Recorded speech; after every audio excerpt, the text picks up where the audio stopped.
ತುಪ್ಪ ತಿನ್ನೋದು ಯಾರು ಕೇರ್ಫುಲ್ ಆಗಿರಬೇಕು, ಯಾರಿಗೆ ಫ್ಯಾಟಿ ಲಿವರ್ ಆಲ್ರೆಡಿ ಇದೆ, ಯಾರಿಗೆ ತುಂಬ ಹೈ ಕೊಲೆಸ್ಟ್ರಾಲ್ ಇದೆ, ಟ್ರೈಗ್ಲಿಸರೈಡ್ಸ್ ಜಾಸ್ತಿ ಇದೆ, ಯಾರಿಗೆ ಕೆಲವೊಂದು ಈ ಕ್ರಾನಿಕ್ ಇಶ್ಯೂಸ್ ಇರುತ್ತೆ, ಅಸಿಡಿಟಿ, ಗ್ಯಾಸ್ಟ್ರಿಕ್ ಸಮಸ್ಯೆ, ಅಥವಾ ಕೆಲವ್ರಿಗೆ ಆಲ್ರೆಡಿ ಹೊಟ್ಟೆ ದಪ್ಪ ಇದೆ, ಬೊಜ್ಜಿದೆ, ಆಮೇಲೆ ಒಂದು ಸೋಮಾರಿತನದ ಜೀವನ ಶೈಲಿ ಇರುತ್ತೆ, ಜಾಸ್ತಿ ವ್ಯಾಯಾಮ ಏನೂ ಇರೋದಿಲ್ಲ, ಇಂಥವರೆಲ್ಲ ಸುಮ್ಮನೆ ಏನೋ ಕಣ್ಣು ಮುಚ್ಕೊಂಡು ತುಪ್ಪನ ತಿಂತಾ ಇರ್ಬೋದು, ತುಪ್ಪ ಒಳ್ಳೇದು ಅಂತ ಹೇಳ್ಬಿಟ್ಟು. ಯಾಕಂದರೆ ಅವ್ರ ಬಾಡಿ ಆಲ್ರೆಡಿ ಸ್ಟ್ರಗಲ್ ಆಗ್ತಾ ಇದೆ ಅಲ್ಲಿ ಇರೋ ಫ್ಯಾಟ್ನ ಪ್ರೋಸೆಸ್ ಮಾಡಲಿಕ್ಕೆ. ಸೊ ಅದರ ಜೊತೆಗೆ ಎಕ್ಸ್ಟ್ರಾ ತುಪ್ಪ ಹಾಕ್ಕೊಂಡು ಡೈಲಿ ತಿನ್ನೋಕ್ಕೆ ಸ್ಟಾರ್ಟ್ ಮಾಡಿಬಿಟ್ರೆ ಅವರಿಗೆ ಒಳಗಡೆ ಇರೋ ಈ ಸಮಸ್ಯೆಗಳಿಗೆ ಹೇಳಿದ್ನಲ್ಲ ಅದು ಇನ್ನೂ ಸ್ವಲ್ಪ ಜಾಸ್ತಿ ಆಗುತ್ತೆ.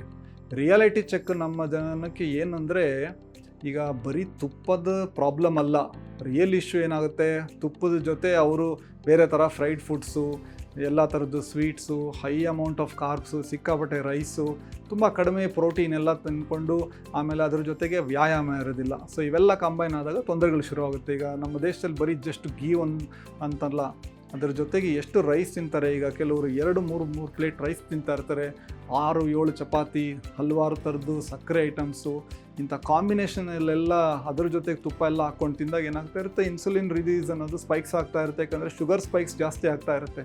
ಅವಾಗೇನಾಗುತ್ತೆ, ಲಿವರಲ್ಲಿ ಫ್ಯಾಟ್ ಸ್ಟೋರೇಜು ಶುರುವಾಗ್ತಾ ಇರುತ್ತೆ.